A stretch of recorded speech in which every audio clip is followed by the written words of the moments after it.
80 million Americans. Yes, it is the Alligator News Roundup Black Friday edition. My name is Kurt. Thanks for joining. 80 million, that many of us are on the road this week, plus $1 billion on turkeys, a nod to WKRP in Cincinnati, and a presidential pardon. Number four, AAA.com, nearly 80 million Americans expected to travel. Whether driving or flying or taking the road to grandmother's house where the horse knows the way to pull the sleigh, 25% of us are away from home this weekend.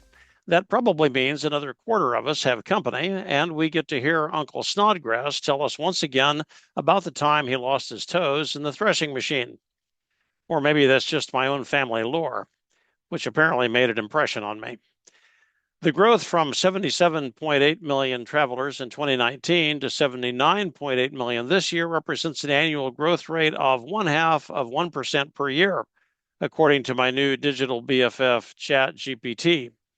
ChatGPT, by the way, has a math accuracy rate that is either 98% or 2% or somewhere in between, depending on when you ask it. Now, that is a giant leap forward for technology. Anyway, the fairly flat trend in increased Thanksgiving travel does not sound like a huge explosion of family reconnectionalism. If I were a little brighter and more motivated, I could assert that the causes have to do with lower birth rates, disintegrating families, tighter economics, or political antagonism. But that's for another time. Today, I'm on holiday.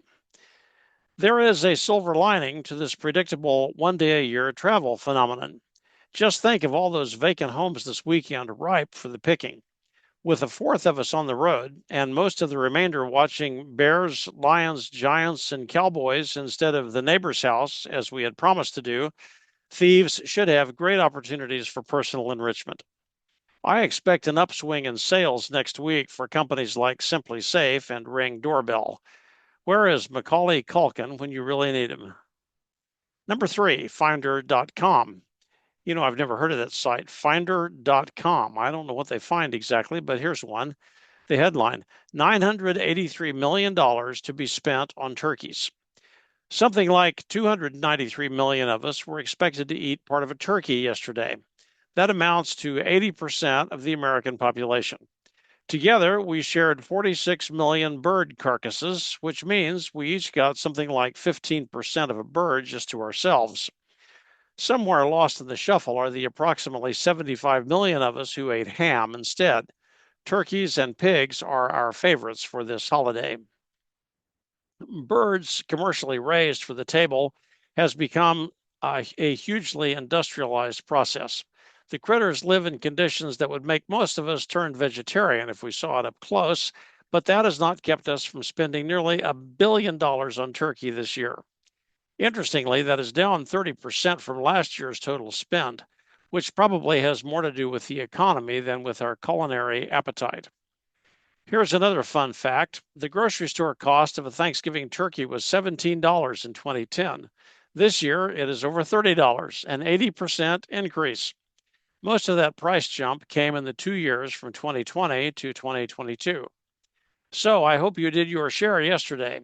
The rest of your 1/7 of a bird you can finish off in sandwiches this weekend after Uncle Snodgrass goes home. Number two, usadultliteracy.com. There's another one I'd never heard of. usadultliteracy.com. Why Americans Eat Turkey on Thanksgiving. According to this article, and actually many others, the Pilgrims who celebrated a feast with the Wampanoag Indians in 1621 probably did not have turkey on the menu. Instead, they ate venison, that's deer, and fish, plus corn and vegetables. If they had fowl at all, it was probably duck or geese. Over the next 150 years, dinner table turkey grew in popularity. When George Washington proclaimed a national day of Thanksgiving in 1789, turkey was one of the main offerings on the table. Probably this is because they were plentiful in the Northeast and they couldn't fly. Les Nessman should have paid attention to that lesson in grade school history class. Grounded birds are easier to nail with a blunderbuss when reloading would take some time. Make the first shot count. It was Sarah Josepha Hale's 1827 novel, Northwood, that popularized Thanksgiving as a national holiday. In her book, she described the New England celebration in detail, and she also wrote of it in her column in Godey's Ladies' Book. By 1863, Abraham Lincoln made it an official national day, which probably had much to do with Civil War strategy and the extremely bloody Battle of Gettysburg 6 months earlier. Number 1, ABC News. Biden pardons Peach and Blossom at the White House. In 1963, JFK was presented with a turkey in a White House Rose Garden ceremony. The presidential words, "Let's keep him going," were interpreted by a delighted press corps as a formal pardon. The idea caught on, and most years since then, a turkey has been pardoned by the president or a first lady. The ceremony was formalized by Bush 41 in 1989 when a formal pardon was issued. An historical note should not be missed. The November 19, 1963 Rose Garden ceremony occurred exactly 3 days before John F. Kennedy became the fourth president in American history to be assassinated. Now that I've spoiled the mood, on to the story.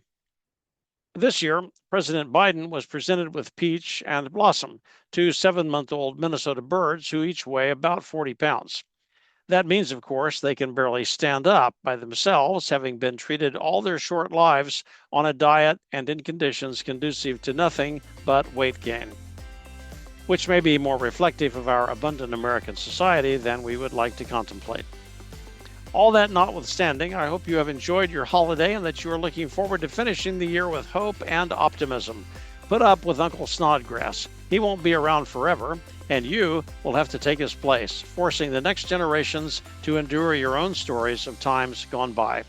Blessings on your house this weekend.